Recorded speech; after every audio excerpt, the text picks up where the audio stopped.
I am the storyteller. I create interesting, often zany, fantastic, misadventures, adventures, romances, drama, saga that are funny, that you can have a laugh at and really enjoy. Using character AI that I find online, I look at their profile story given, and create a story around that. The characters range from Ariana Grande, Jenna Ortega, Donald Trump, and more. So if you enjoy this, our latest story, please subscribe to our channel. Give us a like, add your comments below the video and go share this video as well as others on our channel where this is located. Here is our latest story. For all the fans of the late great martial artist, movie star, philosopher Bruce Lee, who died suddenly on July 20th, 1973. Many claims surfaced that he died as a result of an allergic reaction to the ingredients of an analgesic, or aspirin, he took when he was at the apartment of femme fatale, Thai actress, Betty Ting Pei. She was said to have been having an affair with Bruce, of which she denied. Bruce Lee complained of a headache, so she gave him an aspirin with a glass water. He took it and then laid down to rest. As he had a dinner meeting with director Raymond Chow and Australian actor George Lazenby, who was a one-time James Bond actor. Betty Ting Pei tried to wake Bruce up, but he wouldn't wake up, so she rang Raymond Chow, the director, and said, "Oh, there's a problem. I can't wake Bruce up." So he came over and checked him out, then rang some of his doctor friends, who came to check Bruce out, and they said, "We think you need to call an ambulance." So he called an ambulance, which took Bruce to a local Hong Kong hospital, but he died on arrival. There were rumors that Bruce Lee had died of this aspirin, having an allergic reaction to this particular aspirin causing cerebral edema, which caused swelling in the brain. Afterward, Bruce's body was examined by a professional medical doctor, mortician, who came to the realization when he checked his gullet that he had ingested too much illegal substance, and that's what killed him. So he wrote in his autopsy that this was the reason why he died. But his widow, Linda Lee Emery, and daughter Shannon, well, Linda Lee Emery, who married author John Little, apparently the author of The Art of Expressing the Human Body, and other books on Bruce Lee. He was given permission to look through Bruce's belongings and the content in his desk, and he came across 3 receipts for 3 life insurance policies. But there was a clause, which would prevent his widow Linda from cashing in on them, because he had this illegal substance found in his gullet. This autopsy verified it, for this through the Hong Kong mortician's discovery inside Bruce's stomach, she couldn't cash in on it. She had 2 children to look after, Brandon and Shannon at the time. So she was in need of a vast amount of money in order to do so. So a medical friend, a highly qualified doctor in the USA, suggested that he would go to Hong Kong to see that mortician, and persuade him to change his verdict, change his results on his autopsy. So he traveled there, and he tried to convince this Hong Kong medical doctor or mortician to change it. But this mortician was determined not to. The US doctor, being persistent, kept at him, but this medical doctor refused to change it. But this doctor, from the US, kept persisting until he finally caved in and changed it to that Bruce Lee died due to an allergic reaction to an aspirin he was given when he complained of a headache, which caused a cerebral edema, swelling of the brain, and so forth.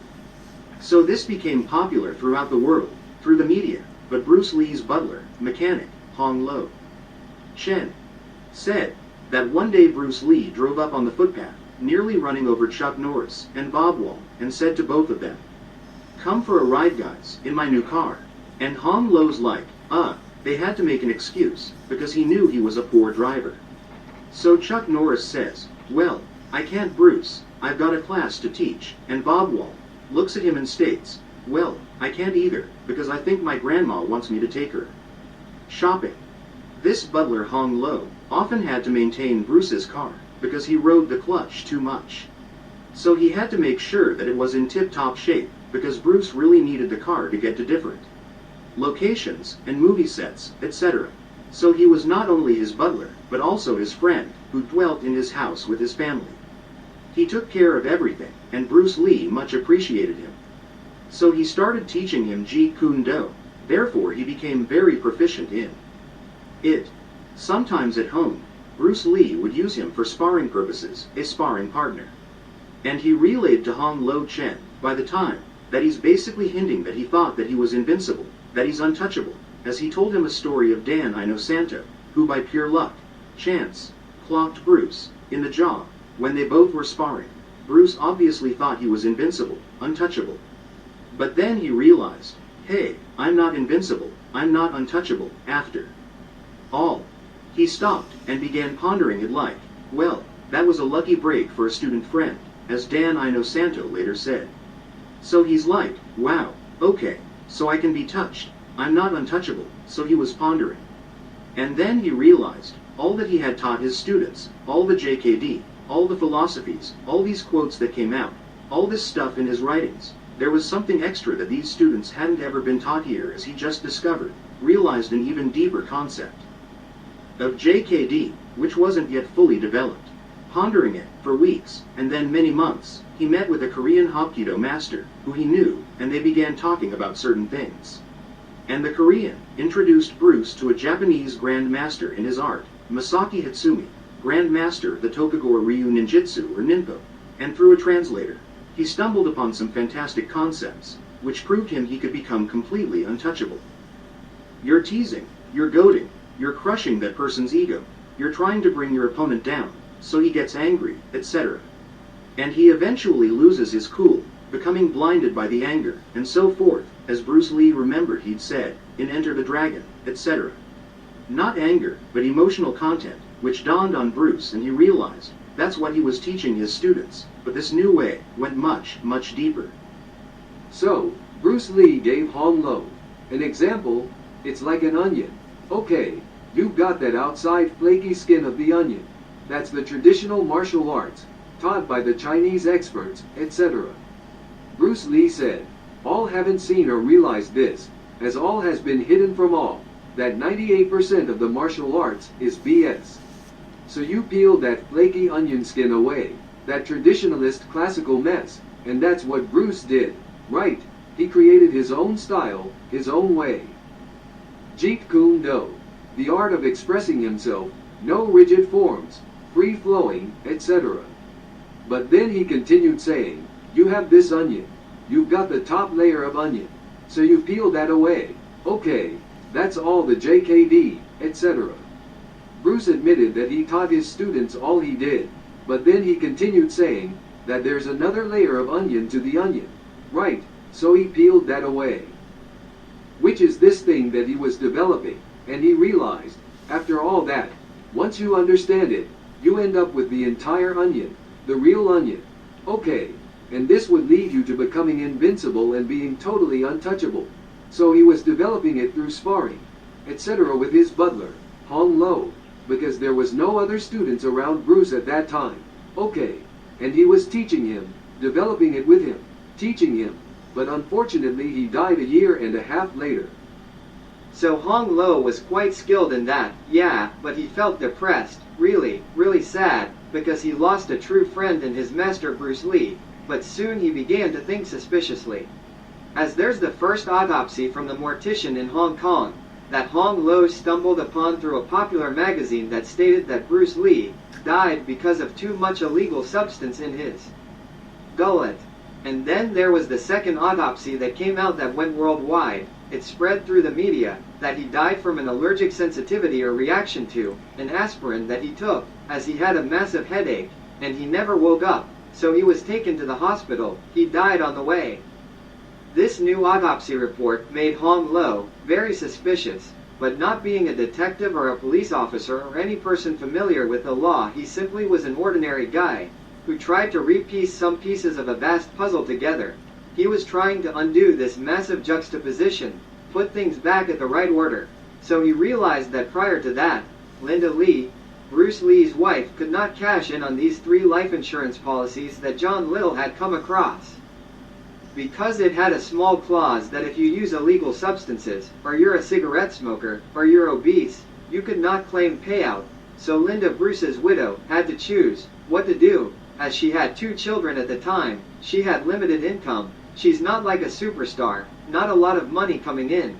So this doctor went to Hong Kong to try and convince the Hong Kong-based doctor to change the autopsy, which he did, and came back to the United States and presented the new autopsy report to her.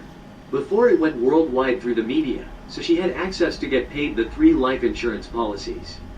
Her publicist friend suggested, Linda, you need to have some sort of income, so here's an idea. There's thousands and thousands of loyal Bruce Lee fans out there, and they'll lap up anything that's Bruce Lee. They'll grab anything that's Bruce Lee. So focus on that, making money from this memorabilia, his movies, secure the rights to everything Bruce Lee related. Do whatever to get this money from these fans.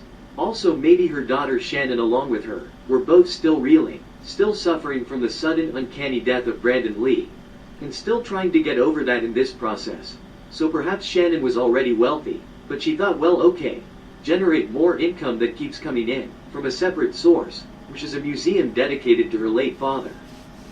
And that's how she started to make herself extra money from the people visiting, the fans. They, Linda and Shannon, were getting a bit irate after they were all good to start off with Hong Lo, when he contacted both of them, and they said okay, as they were getting a bit upset with him, as maybe they're getting a guilty conscience of what they've both done, and they're saying to each other, well, this is a really very subtle, very cunning, hinting at accusation, being involved in a scheme, or a subtle money-oriented schism. So they said to him, okay, please don't contact us anymore. We know you're Bruce's friend, we love you, but we don't want nothing to do with you anymore, because of these things you're saying us. So this is it, you're on your own. Bruce Lee had given Hong Lo his house, as Bruce and Linda had decided to move, getting him a different residence, because they were constantly getting people jumping the walls surrounding the house, and trying to attack him and all this stuff, trying to fight him to prove themselves. So he got sick of it, so he moved to a more secure location, but unfortunately he passed, so this butler decided, well, I can't stay here, there's too much memories. Hong fell into a deep depression for about a year, but eventually, but ever so slowly got out of it. But he said, okay, I've got to get out of here, as there's just too much memories of Bruce here. I've got to leave Seattle or San Francisco. So he sold house, as eventually a Chinese businessman he met said, oh, wow, you live in Bruce Lee's house.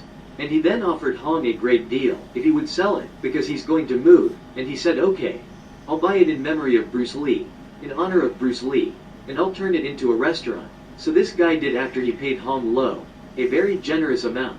So Hong Lo put the money in the bank, and then he decided he needed a new life, and if he didn't move out, so he set off for a new life, as he just wouldn't be able to take it anymore.